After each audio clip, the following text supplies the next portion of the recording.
Positif apa artinya? Kalau positif pasti ada lawannya. Lawannya apa? Negatif. Ya, dengarkan siapa namanya sayang? Hafiz. Apa sih budaya positif itu? Nah, positif apa Hafiz? Saya positif itu apa?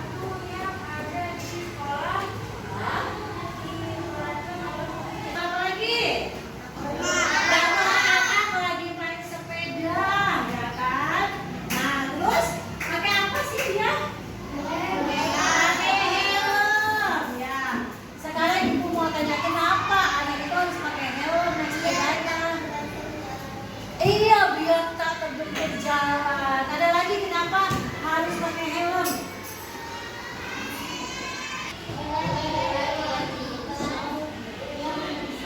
Ya.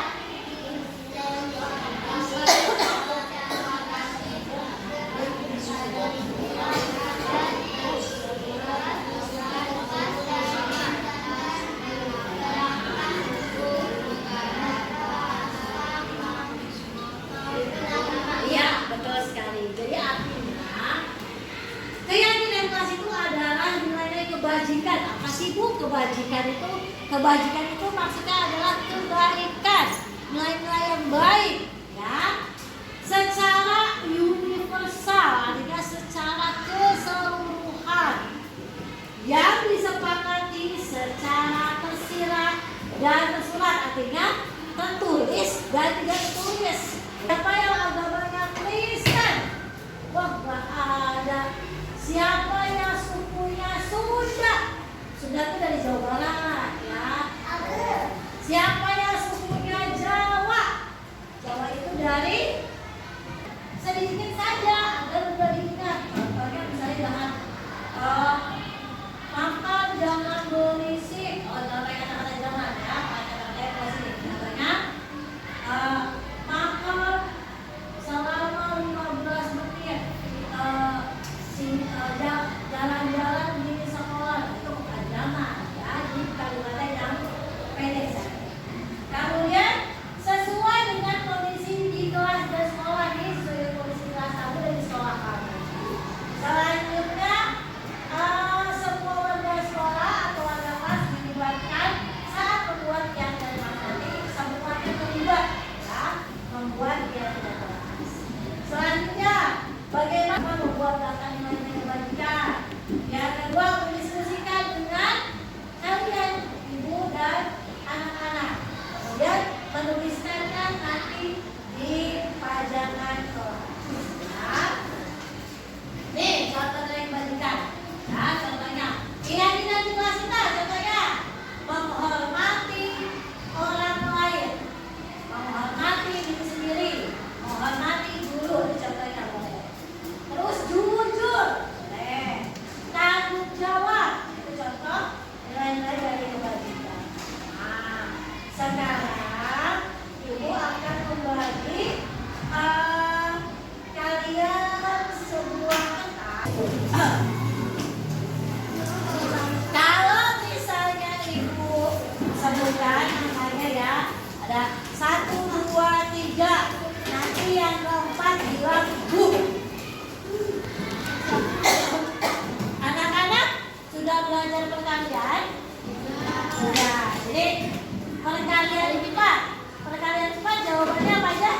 4, 8, 12, 16, 20, 24, 28, 32. Ulang lagi, coba contoh. 1, 2, ya. Hah? 11 soal amat. Ini habis 6. Habis 6? Habis 6 berapa? 7. Bu. Enggak.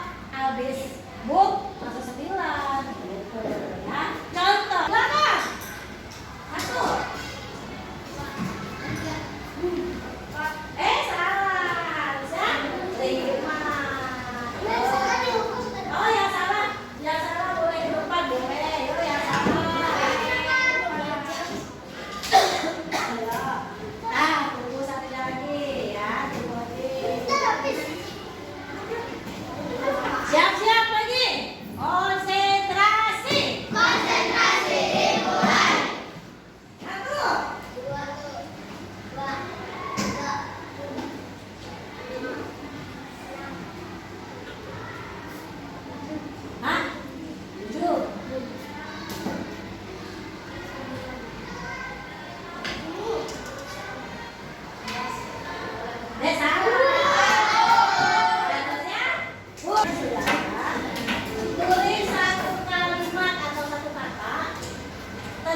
keyakinan kelas kita. Kamu mau membuat apa? Tapi kata-katanya yang positif ya. Tadi contohnya misalnya jujur, saling menghargai, kerjasama, disiplin, tepat waktu. Boleh ya. Tulisnya satu aja sayang, satu orang satu. Nah, ini kasih ke belakang ya.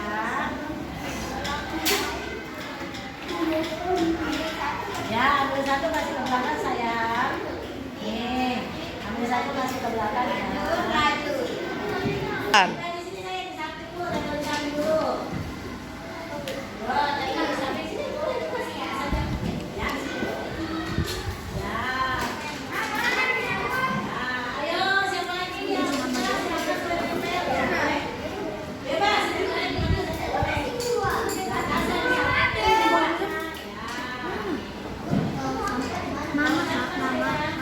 Bang, ada yang itu gak nambah? Nambah. Negeri. ya, ayo. Ya sudah pakai pen. Tidak ada yang salah, semua pasti betul. Karena itu suara hati kamu. Boleh semuanya bebas. Bebas berpendapat. Ya. Tapi pakai kalimat-kalimatnya yang baik ya. Bu, saya lupa ambil, Bu. Usahakan tidak pakai kata jangan atau tidak. Bu.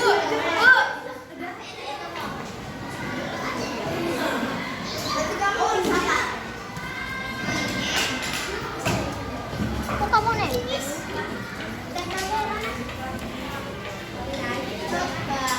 Mana aja ya. Sudah boleh ya, boleh sambil dulu. Ya, sambil di sini boleh. Nanti kamu sama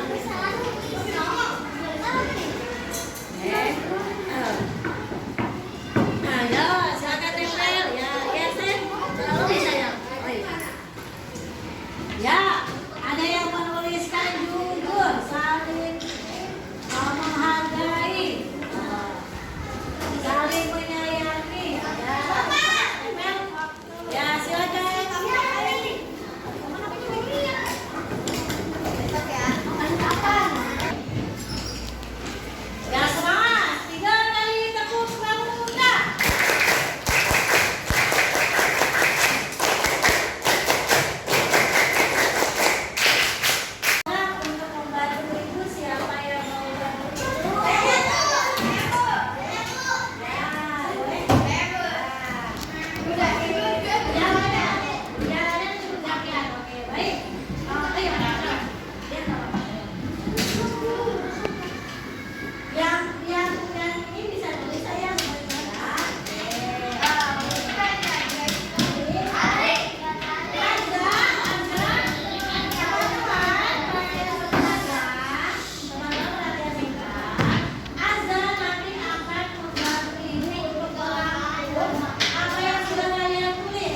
Ya, sekarang saya. Ya, ini nomor.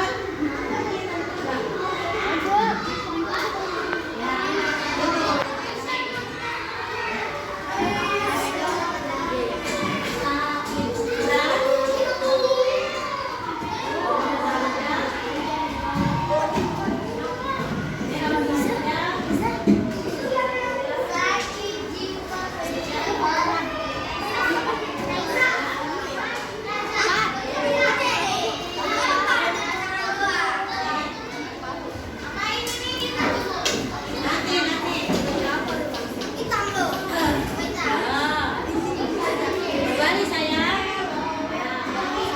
Ya, sudah. Sudah boleh.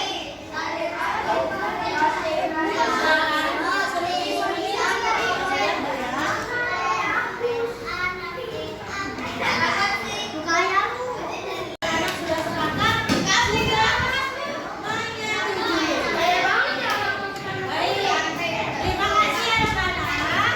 Sekarang anak-anak bisa masuk dengan pemilihan ketua kelas nanti ya. Baik, terima kasih. Assalamualaikum warahmatullahi wabarakatuh.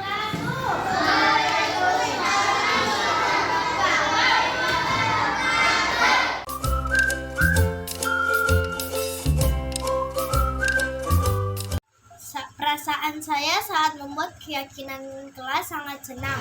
Pembuatan keyakinan kelas penting dilakukan agar anak-anak bisa terarah dalam bersikap dan berperilaku.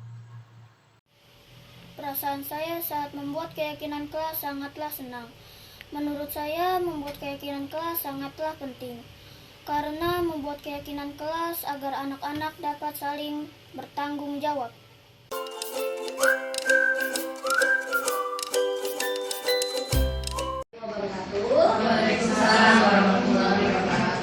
Senang sekali saya dapat bertemu Bapak Ibu kembali di sini.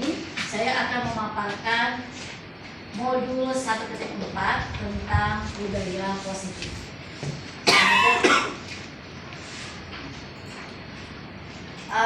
Topik kita ada 6. Yang pertama adalah disiplin positif dan nilai-nilai kebajikan universal. Yang kedua, teori motivasi, hukuman, dan penghargaan serta restitusi. Yang ketiga adalah keyakinan kelas. Yang keempat, kebutuhan dasar manusia dan dunia berkualitas. Yang kelima, restitusi 5 posisi kontrol. Yang keenam, restitusi segitiga restitusi. Oke, baik. Selanjutnya, Bu Roni.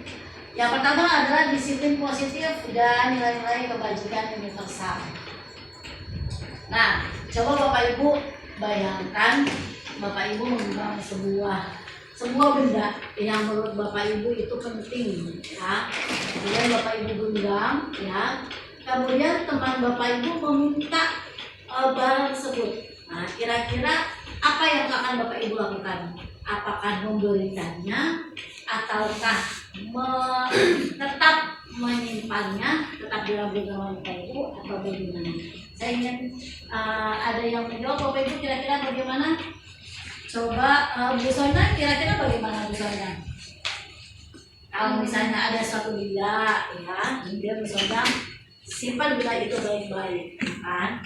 Terus tiba-tiba Bu Siti memintanya, ya, dengan berbagai cara, dengan memohon, dengan menangis, dengan marah-marah, dengan teriak, gitu ya. Nah, kira-kira apa yang akan Bu Sona lakukan? Ya, kalau menurut saya ya saya akan membuka kepalan tangan saya gitu. Meskipun ya tidak perlu untuk sampai menangis lah gitu. Yang penting yang meminta ini seperti teman saya ini dengan memberikan stimulus bahwa saya memerlukan yang ada di genggaman ibu gitu. Jadi ya dengan membujuk lah, tidak perlu sampai mengancam, menghardik atau sampai nangis-nangis gitu. Ya, baik. Tepuk tangan untuk Bu. Kak, dia bagaimana Bu Lydia? Tadi kan konteksnya bendanya belum tahu itu Bu, bendanya apa.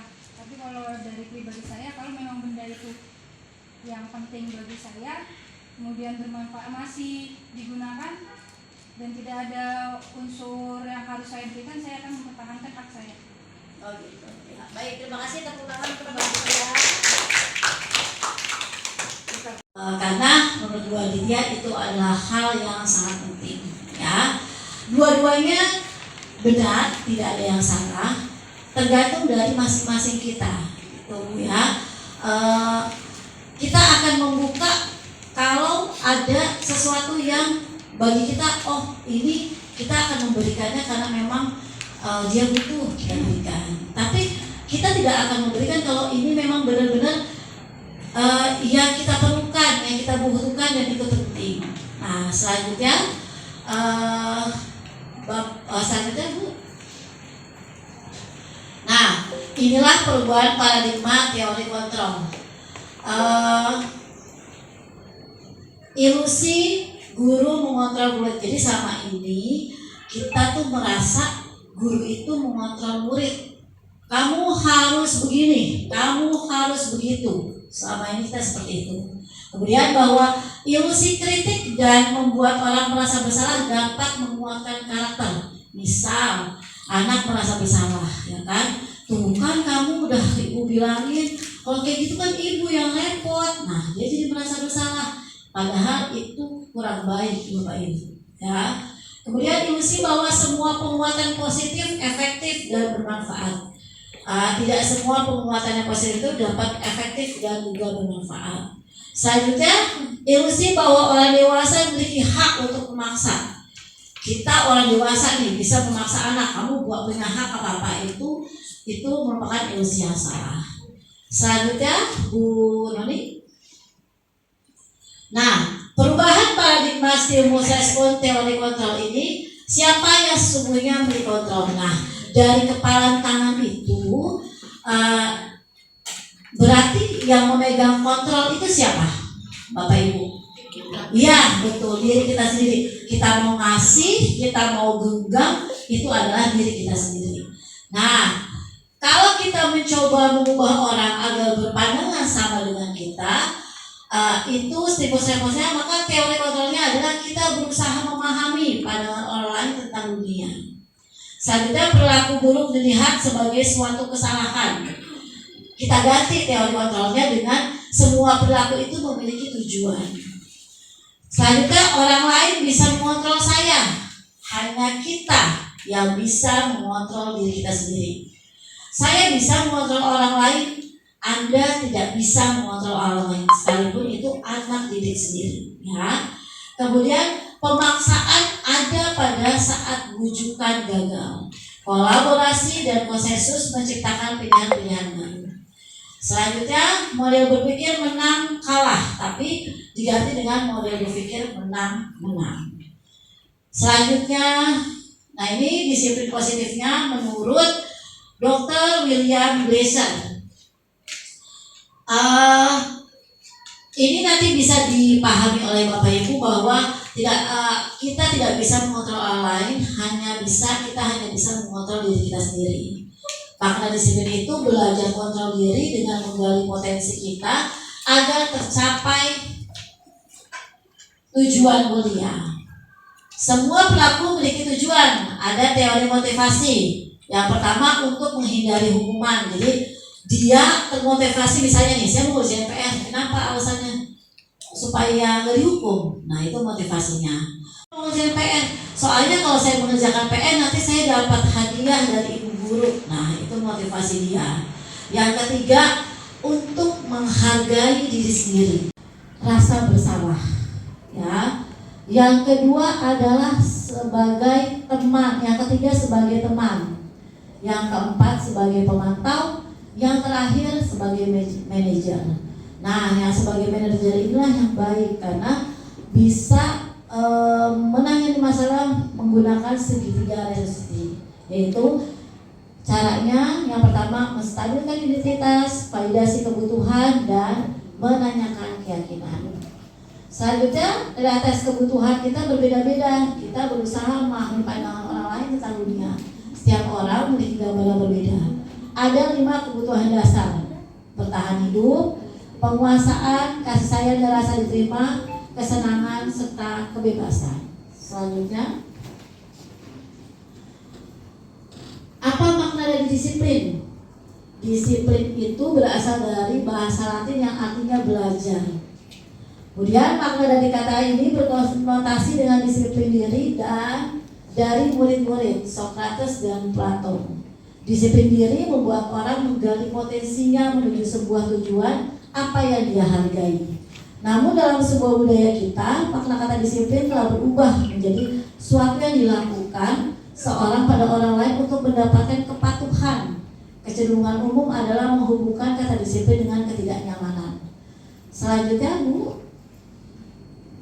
Nah, ini kebajikan ada nilai mandiri, beranalitis, berkebinekaan global, bergotong royong, dan kreatif ini sesuai dengan P5, ya. Beriman, bertakwa kepada Tuhan Yang Maha Esa, serta berakhlak mulia. Selanjutnya, yang kedua adalah teori motivasi, hukuman, penghargaan, serta restitusi. Sebelum masuk ke yang kedua, sepertinya sudah mulai nggak konsentrasi nih, ya. Kita lakukan SBQ dulu sebentar. SBQ orang pertamanya Insinyur Soekarno, orang keduanya B.J. Habibie, orang ketiganya? Orang ketiganya Bu Resti. Betul. Bu Noi sudah paham. Kayaknya yang lain masih belum paham nih. Orang pertamanya adalah ikan lele. Orang keduanya adalah burung kutilang. Orang ketiganya? Orang ketiganya Salah. Sampai jauh kucing? Salah. Orang ketiganya gajah Bu. Orang ketiganya gajah. Udah aku mau jual gajah. Lu komen. Orang benda berarti ya. Benda pertamanya adalah kursi. Benda keduanya adalah lampu. Benda ketiganya? Apa tuh yang pertama? Orang ketiganya botol. Orang ketiga. Orang ketiganya lemari. Orang ketiganya botol. Ya, benda ketiganya botol. Ya, boleh. Benda ketiganya lemari. Betul. Ada lagi? Sudah paham? Sudah paham?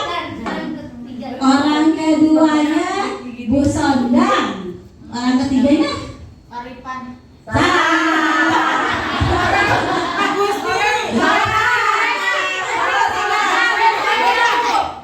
ketiganya bagus deh. Warna pertama merah. Warna kedua kuning. Warna ketiga? Warna ketiganya kuning. Boleh. Warna ketiga putih. Boleh. Tuh. Jangan putihnya ini.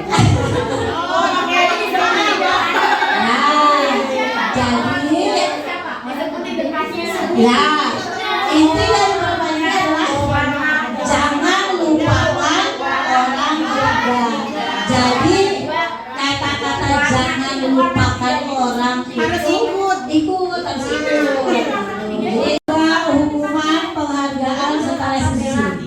Ini kalau saya bilang materi yang sangat-sangat membuka mata saya sekali Bapak Ibu, karena selama ini saya pikir penghargaan tuh baik loh buat anak-anak, penghargaan tuh bagus buat anak, ternyata sama kejamnya seperti hukuman. Nanti kita lihat ya.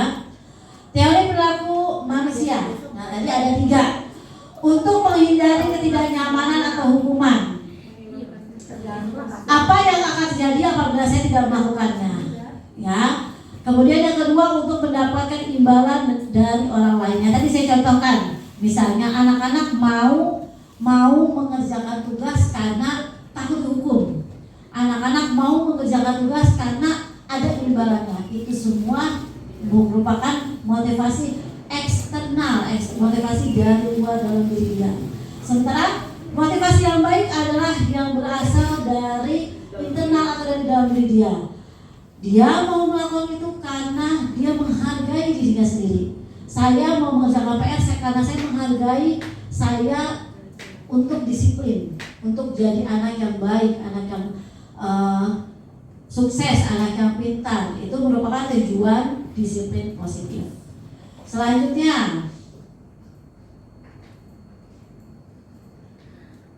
nah merdeka menurut Ki Hajar Dewantara adalah tidak hanya terlepas dari perintah, akan tetapi juga cakap buat memerintah diri sendiri. Itu menurut Ki Hajar Dewantara. Selanjutnya, apa itu restitusi? Ini pelan-pelan kalau baca restitusi. Ya. Restitusi adalah proses menciptakan kondisi bagi murid untuk memperbaiki kesalahan mereka, sehingga mereka bisa kembali pada kelompok mereka dengan karakter yang lebih kuat. Restitusi juga merupakan proses kolaboratif yang mengajarkan murid untuk mencari solusi untuk masalah mereka dan membantu murid berpikir tentang orang seperti apa yang mereka inginkan menjadi tujuan mulia dan bagaimana mereka harus memperlakukan orang lain. Jadi selama ini kita salah Bapak Ibu. Kita misalnya menghukum anak-anak itu, misalnya Senin tadi ya, kenapa kamu nggak pakai topi? Lupa Bu. Ya udah, lari keliling lapangan. Itu merupakan solusi atau restitusi yang salah selama ini. Selanjutnya, ciri restitusi yang pertama bukan untuk menebus kesalahan, namun belajar dari kesalahan. Yang kedua, memperbaiki hubungan. Yang ketiga, tawaran. Yang keempat, restitusi menuntun untuk melihat ke dalam diri. Yang kelima, restitusi mencari kebutuhan dasar yang mendasari tindakan. Keenam, restitusi tidak diri adalah cara yang paling baik. Ketujuh, restitusi fokus pada karakter bukan tindakan. Kedelapan, restitusi fokus pada solusi. Yang kesembilan, restitusi mengembalikan murid yang berbuat salah pada kelompoknya. Jadi intinya bukan dihukum anak-anak, tetapi disadarkan alam sadar dia ketika dia melakukan kesalahan. Ya. Selanjutnya, nah dari restitusi ini ya, sebelum kita masuk ke materi berikutnya adalah tanyakan kenapa dia bisa berbuat seperti itu. Kemudian tawarkan pertama dulu, apakah pelanggaran yang dia salah itu keyakinan kelas yang mana yang sudah dia langgar. Kemudian setelah itu apa yang nanti mau dia lakukan, ya kan misalnya contoh anak itu tidak mengerjakan PR. Kita tanya, kenapa kamu nggak mengerjakan PR? Kamu tahu kan itu salah, itu termasuk keyakinan kelas kita yang mana. Setelah itu tanggung jawab kamu apa? Apa yang akan kamu lakukan setelah itu? Oh iya Bu, besok saya akan mengerjakan PR saya akan tidak akan mengulanginya lagi. Nah itu menjadikan tanggung jawab. Jadi kalau anak berbuat salah, jangan langsung dihukum Bapak Ibu, karena kita nggak tahu sebelumnya dia kenapa bisa berbuat seperti itu. Bisa aja terlambat ke sekolah, orang tuanya sakit, nggak ada yang siapapun yang menjaga selain dia gitu. Oke, selanjutnya kita ke keyakinan kelas. Toma akan jalan-jalan ke Korea. Ya, barang pertama yang akan dibawa dia adalah jam. Ya, kalau mau bawa barang kan harus tahu jam ya Bu Yoma ya. Kemudian barang kedua yang akan dia bawa adalah foto. Penting itu kalau jalan-jalan foto kemana-mana. Barang ketiga yang akan dibawa Bu Yoma apa kira-kira teman-teman? Barang ketiga. Dompet salah. Barang ketiga.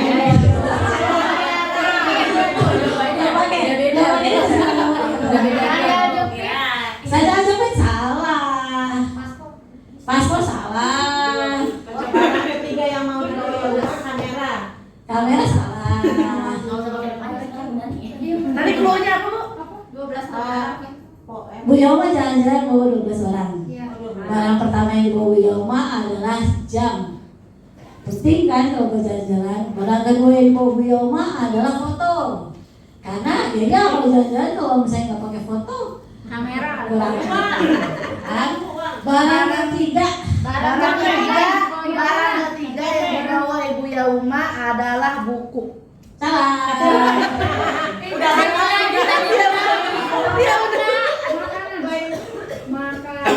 Makanan betul. Kalau nggak mau makanan, kelaparan ya Bu. Kemudian kalau kayak gitu barang ke-12 yang dibawa Bu Yoma apaan? Baru 3 ya, Bu. 9 lagi. Oh, 4 boleh deh 4 ya. Baju. Barang keempat baju salah. Kotoran. Salah. Oh, copet Korea. Barang keempat Sepatu. Sepatu salah. Barang keempat 12 Bu. Barang keempat apa? Bawa apa? Apa boleh yang lapar supaya nggak lapar di rumah. Bawa sandal. Oh, sandal salah kalau. Selanjutnya. Bulan keberapa Bu? Bulan keberapa? Lagi sombong nih. Terakhir barang ke-12 bawa apa? Dodol Bu, dodol. Bawa dodol boleh.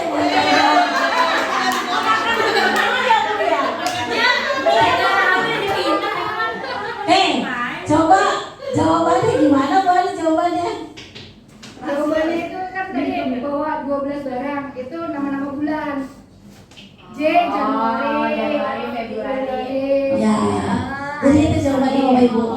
12 barang itu mewakili awal huruf dari apa namanya bulan. Tadi kan saya sebutin.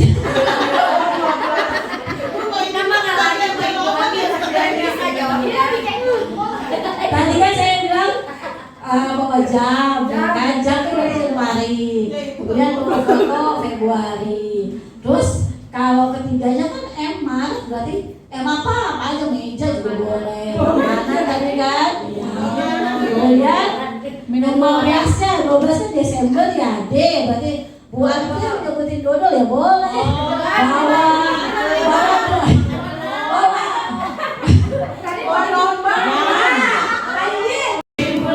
Kembali ke laptop Bapak Ibu.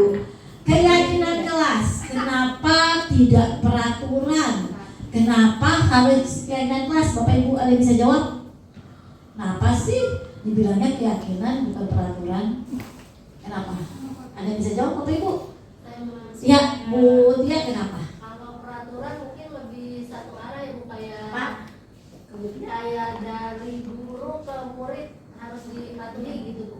Mungkin kalau keyakinan itu lebih ke sama-sama semuanya meyakini bahwa itu bisa diwujudkan, seperti itu Bu. Kalau menurut saya.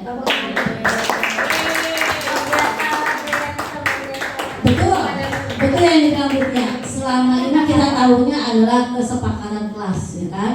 Bapak Ibu zaman dulu peraturan kelas kita yang pertama tidak boleh makan di kelas. Setuju anak-anak? Setuju. Jadi semuanya dari ibu-ibu, dari ibu guru, dari bapak guru. Padahal keyakinan kelas itu adalah dibuat bersama dalam sebuah kelompok, disepakati bersama-sama.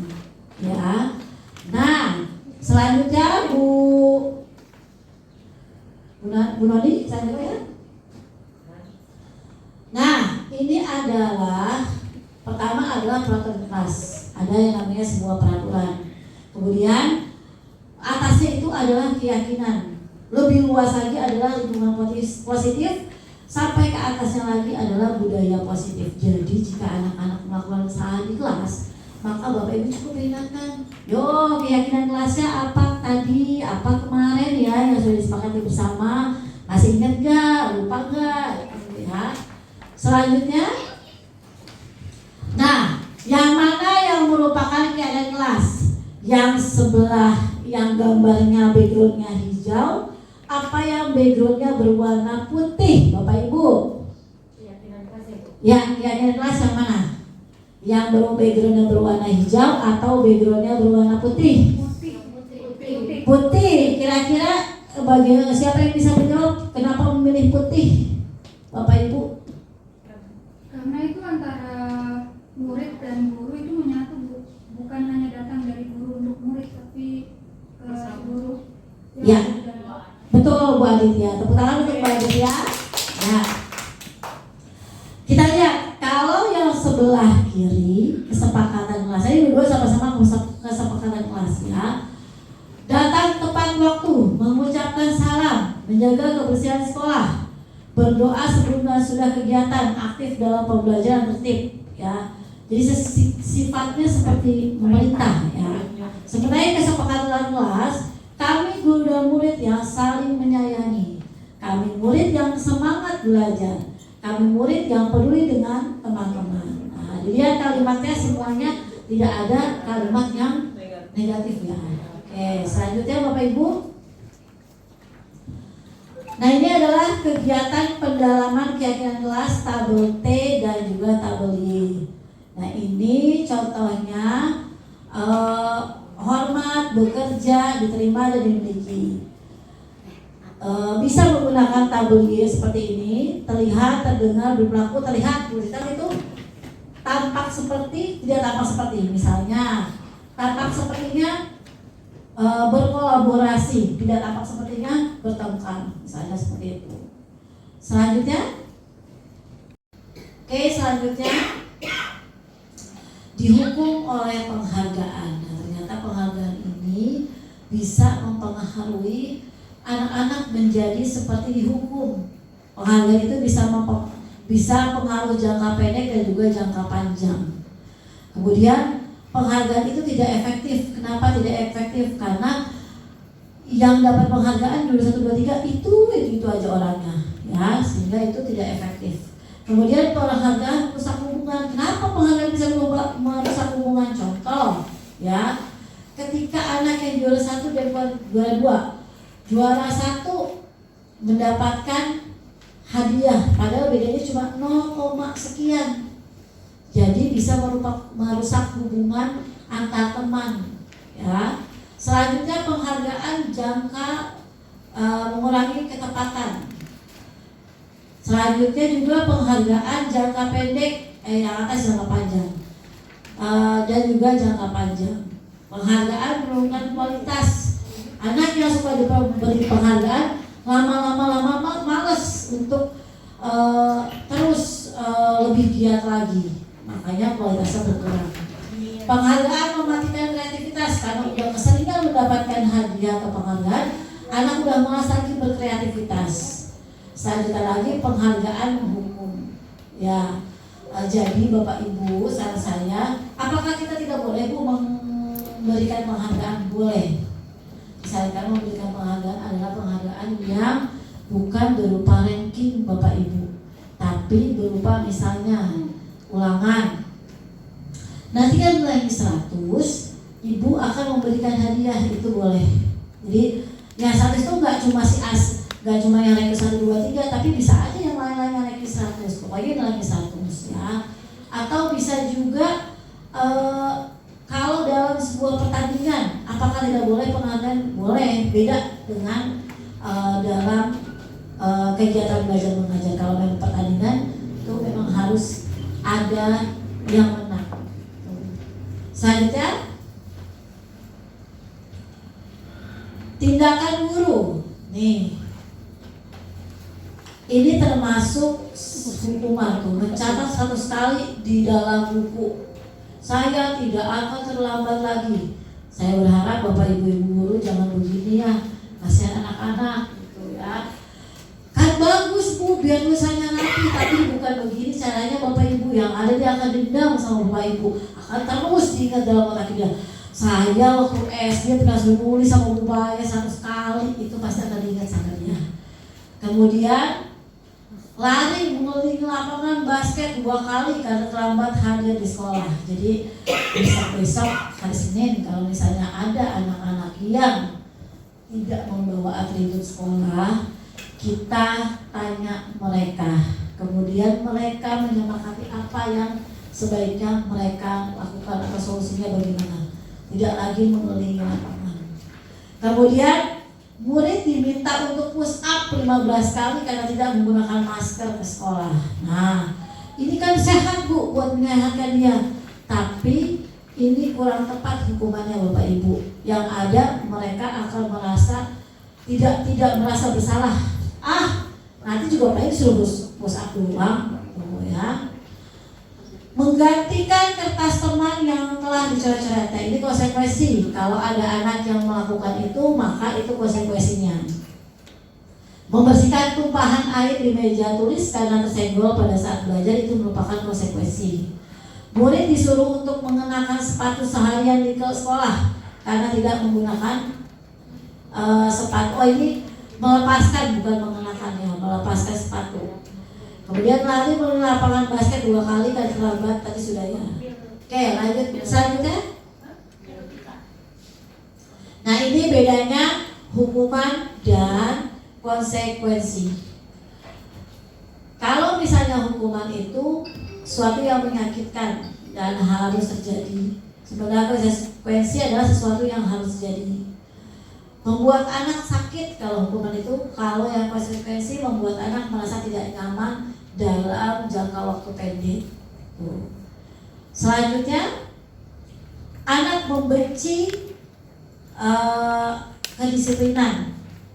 Ini anak menghargai kedisiplinan kalau yang konsekuensi. Kemudian kalau hukuman itu paksaan, konsekuensi stimulus tanggapan. Mendorong anak menyakiti diri sendiri kalau hukuman. Kalau konsekuensi mendorong anak agar mudah menyelesaikan diri. Konsep diri yang buruk kalau hukuman itu. Kalau konsekuensi diri yang buruk. Anak belajar untuk menyembunyikan kesalahan. Kalau konsekuensi anak belajar untuk mematuhi peraturan. Marah, rasa bersalah, dipermalukan, merasakan dihargai. Kalau konsekuensi kehilangan hak, dibuat tidak nyaman, diasingkan untuk sementara waktu. Selanjutnya,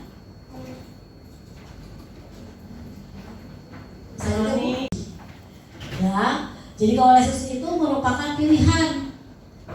Kamu mau gimana nak? Kamu sudah berbuat salah. Jadi kamu menyelesaikannya seperti apa? Kemudian menguatkan untuk murid atau anak dalam jangka waktu panjang. Korban mendapatkan ganti. Murid atau anak mendapatkan penguatan.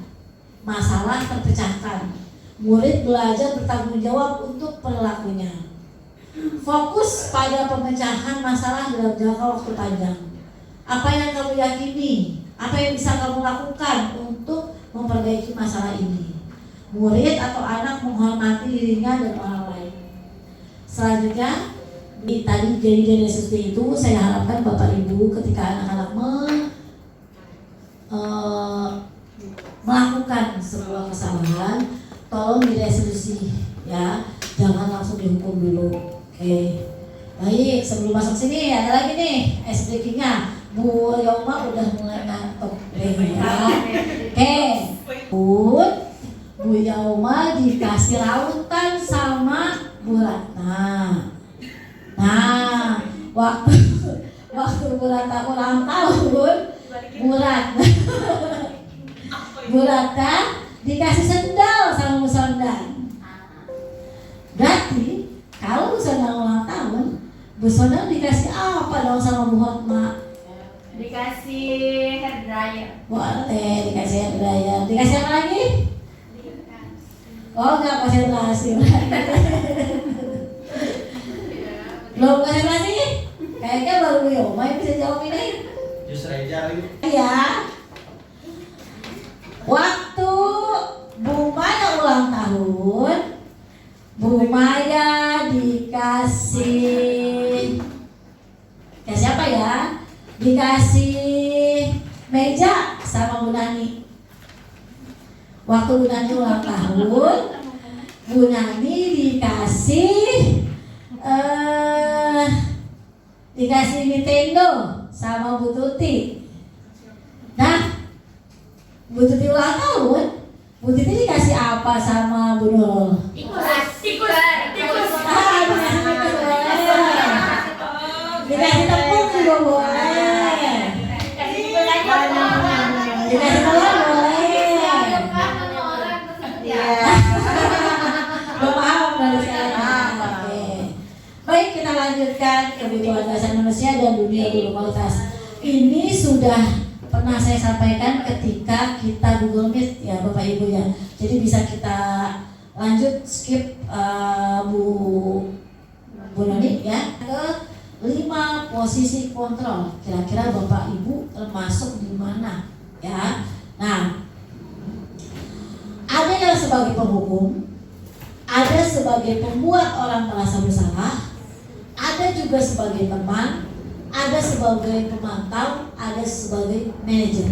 Selama ini Ibu Bapak kira-kira ada di posisi kontrol yang mana, sudah pernah melakukan.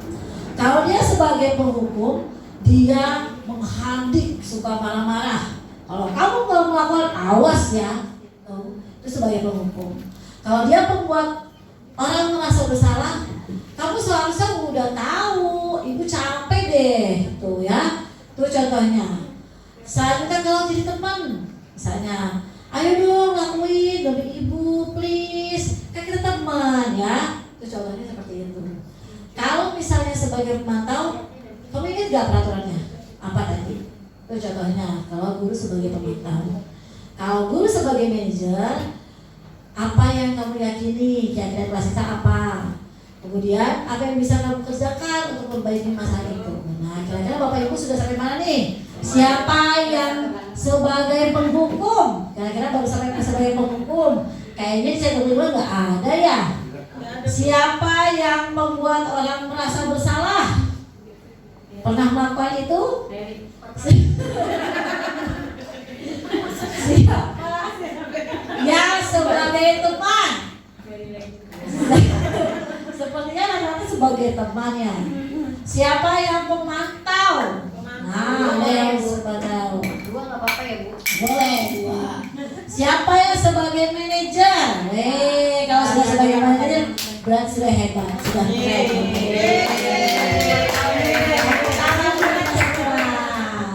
Selanjutnya Bu Nuni, pernyataan-pernyataannya nih.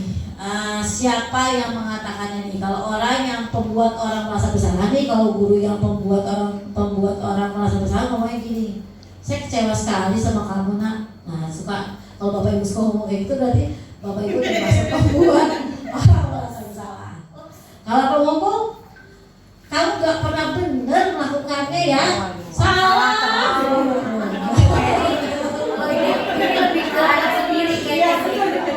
Kalau sebagai teman, ayolah lakukan demi Bapak Ibu.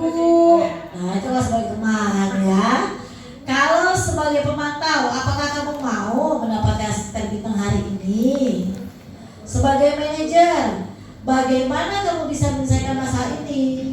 Nah, kalau sebagai penghukum, kamu selalu yang paling akhir. Ojan, gitu. Ojan lagi. Oke, selanjutnya. Panas ya, Bu. Peraturan pemantau konsekuensi adalah dia dengan nilai-nilai manajer memperbaikinya itu bergeraknya seperti ini Bapak Ibu ya. Kalau kamu tidak, saya akan apa? Apa yang kamu yakini, bagaimana memperbaiki masalahnya. Selanjutnya segitiga restitusi. Ini sudah hampir kedua dari belakangnya, segitiga restitusi. Oh, eksplisit lagi?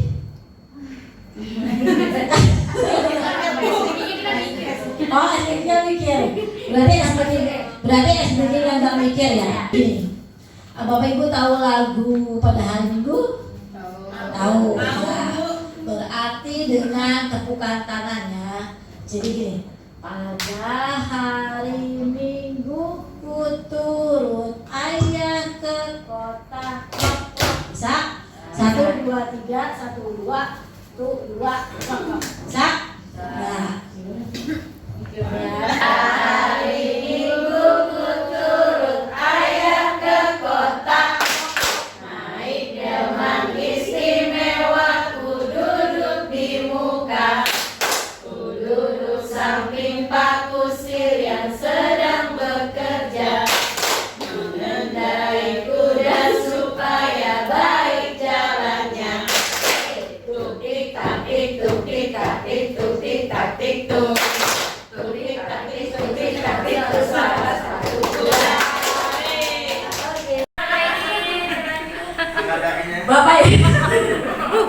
Bapak Ibu juga buat salah, pernah kok buat salah ya. Kita pasti bisa menyelesaikan masalah ini. Bapak Ibu tidak tertarik untuk mencari tahu siapa yang benar, siapa yang salah. Bapak Ibu lebih tertarik untuk menyelesaikan masalah. Kalau kamu menyalahkan dirimu sendiri terus-menerus, apakah kamu bersikap baik pada dirimu sendiri? Ya. Selanjutnya, contoh kegiatan memvalidasi kebutuhan. Kamu bisa saja kan melakukan hal yang lebih buruk, tapi kamu tidak melakukannya kan? Kamu pasti punya alasan mengapa melakukannya. Apa yang penting bagi kamu? Kamu boleh tetap berusaha menjaga diri sikap itu, tapi tambahkan sikap yang lain yang baru. Maukah kamu belajar cara lain untuk pendapat yang kamu butuhkan tanpa harus memukul? Apakah kamu bisa melakukan dengan lebih baik besok pagi? Nah, itu contohnya. Selanjutnya yang terakhir adalah menanyakan keyakinan. Apa nilai yang kita percaya di kelas atau sekolah kita? Kemudian nilai universal apa yang telah kita sepakati? Kelas yang ideal itu seperti apa sih? Kamu ingin jadi anak seperti apa? Apa yang kamu rasakan ketika kamu melakukan itu? Kamu menjadi orang yang seperti apa? Selanjutnya intervensi 30 detik ini bisa membantu murid kembali ke tujuan semula dengan cukup singkat dan dengan cara non-konfrontatif. Ya, ini contoh pertanyaan-pertanyaan seperti ini. Apakah kamu ingin berbuat lebih baik? Apakah saat ini kamu sedang menjadi orang yang sedang kamu inginkan? Apakah kamu bisa mengubah kegiatan dan perilaku kamu saat ini menjadi sikap yang lebih membantu? Apakah wajar membuat kesalahan atau bisakah kita memperbaikinya? Apa yang kamu lakukan saat ini sesuai? Kapan kamu siap untuk mulai? Peraturannya apa? Sepertinya kamu punya masalah, saya bisa bantu apa? Saat ini kamu seharusnya berbuat apa? Apa yang bisa saya bantu agar kamu bisa melakukannya? Apakah saya bisa bantu kamu agar dapat segera mulai? Apakah tugas kamu saat ini? Bagaimana kamu ingin diperlakukan pada kegiatan ini? Bisakah kamu melakukannya? Apa yang kamu inginkan? Peraturannya apa? Ya. Selanjutnya, nah, kita sudah sampai pada refleksi. Hal baru apa yang mengubah paradigma saya yang saya dapatkan? Coba Bapak Ibu, saya ingin ada yang berbicara. Kira-kira Bapak Ibu mendapatkan hal baru apa yang tadi sudah saya sampaikan? Mungkin ada yang bisa, ya, boleh kan? Tidak baik seperti yang kita juga selama ini, dan hukuman itu juga, apalagi hukuman ya yang saya dapat dari Bu Esti kan tadi, kalau anak datang terlambat, mengapa kamu datang terlambat, kita hukum. Itu sebenarnya tidak boleh. Tetapi apa menjadi alasanmu kamu terlambat? Biasanya kalau anak kelas rendah itu karena orang tuanya lambat membangunkan atau tidak membiasakan dia bangun. Kita cari solusi. Kita bicara dengan orang tuanya kalau dia masih kelas 1, kelas 2. Kalau dia sudah kelas 3 mungkin kita akan mencoba membiasakan dia tidur tepat waktu agar bangunnya tidak terlambat. Dengan begitu dia akan mengubah kebiasaan dia dan menjadi lebih baik lagi karena dari pengalaman diri dia sendiri sebagai anak yang murid Merdeka Belajar adalah murid belajar dari pengalamannya sendiri untuk menambah ilmu pengetahuan. Terima kasih Bu Ranta, sangat bagus sekali. Selanjutnya, perasaan apa yang muncul selama mengikuti sesi ini, khususnya mengenai makna disiplin dan motivasi intrinsik? Siapa yang ingin menjawab, Bapak Ibu? Kira-kira perasaannya bagaimana, teman-teman? Alhamdulillah, yang saya rasakan ya Bu, ini apabila diimplementasikan ke peserta didik kemarin itu, saya hanya mengatakan bahwa bisa tidak di kelas 5 ini kita sudah mulai membiasakan sholat duha, dan sebisa mungkin kalau bisa ketika kalian mau pulang sekolah itu kita laksanakan dulu sholat zuhur berjamaah, tidak perlu menunggu harus ada jadwal dari Pak Idin. Saya katakan seperti itu kepada anak-anak saya. Saya pikir mereka belum terlalu antusias begitu Bu, tetapi ketika tadi saya lihat Ibu sudah bisa sholat duha belum? Langsung ada keinginan yang muncul dari mereka sendiri, Ibu sudah waktunya sholat zuhur, boleh tidak ke atas. Jadi kalau saya bilang makna disiplin itu sama motivasi intrinsik itu ya seperti Ibu katakan bahwa itu timbul dari diri sendiri. Tapi memang tentunya timbul dari diri sendiri karena adanya masukan positif dari pihak lain. Nah, mungkin salah satunya yang saya rasakan adalah ketika saya menyampaikan, nah, sudah kelas 5, sebisa mungkin kita mencontoh kakak kelas yang biasanya ada kebiasaan baiknya, kenapa tidak kita laksanakan seperti itu. Itu sih yang saya rasa. Terima kasih. Peran Among seperti apakah yang saya telah lakukan selama mengikuti modul ini? Maksudnya selama ini Bapak Ibu sudah berperan seperti apa sih? Siapa kira-kira yang ingin menjawab, Bapak Ibu? Yang ingin berbagi pengalamannya? Selama ini saya menjadi guru yang bagaimana gitu. Siapa Bapak Ibu? Monggo yang ingin menjawab. Ayo, ya Bu Noni. Terima kasih Bu kesempatannya. Mungkin berdasarkan pengalaman dan apa yang telah saya dapatkan, saya sebagai seorang guru mungkin sebelumnya itu saya sudah membuat kesepakatan kelas. Namun mungkin kesepakatan kelas yang saya dapatkan itu baru pada tahap peraturan kelas. Jadi peraturan yang harus dipatuhi anak-anak supaya anak-anak bisa mengubah perilaku mereka menjadi lebih baik. Nah, ternyata berdasarkan hasil paparan yang sudah Ibu jelaskan bahwa oh ya, kita sebenarnya tidak perlu membuat peraturan kelas, tapi kita harus membuat kesepakatan kelas yang dimana kita harus melakukan keyakinan kepada seluruh warga kelas gitu, bahwa murid dan guru memang harus melakukan hal yang diyakininya bisa memberikan yang terbaik untuk perilaku karakter anak-anak dan juga gurunya tentunya. Jadi sangat baik paparan hasil apa yang membedakan antara peraturan dan apa itu keyakinan kelas. Kemudian restitusi itu tadi sangat baik. Ternyata kita tuh jangan menjudgment anak, kemudian kita menyalahkan anak sepenuhnya, padahal kita sendiri belum tentu bisa melakukan kebaikan. Ternyata kesalahan tersebut bisa dijadikan pengalaman mereka bahwa kesalahan itu bisa menjadi pelajaran supaya mereka memiliki karakter yang lebih baik. Itu saja sih Bu. Terima kasih. Terima kasih Bu Noni, sangat bagus sekali. Terakhir, saya akan menjadi Among yang seperti apakah setelah mengikuti modul ini? Bapak Ibu akan menjadi guru yang seperti apa setelah melihat materi yang tadi? Siapa kira-kira Bapak Ibu yang ingin menjawab untuk pertanyaan terakhir kita? Yuk Bapak Ibu, terakhir siapa yang menjawab? Kira-kira Bapak Ibu ingin menjadi guru yang seperti apa? Ayo Bapak Ibu, silakan. Ya, Bu Nisa.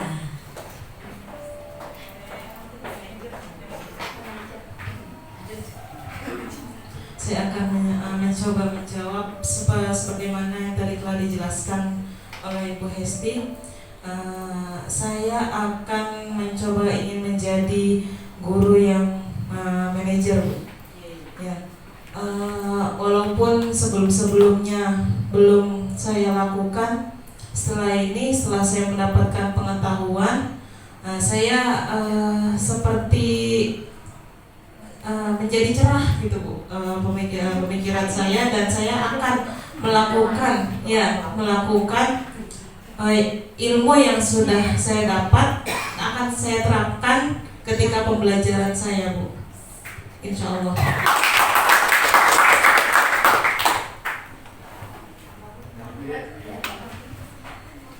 Ya, bismillahirrahmanirrahim. Assalamualaikum warahmatullahi wabarakatuh.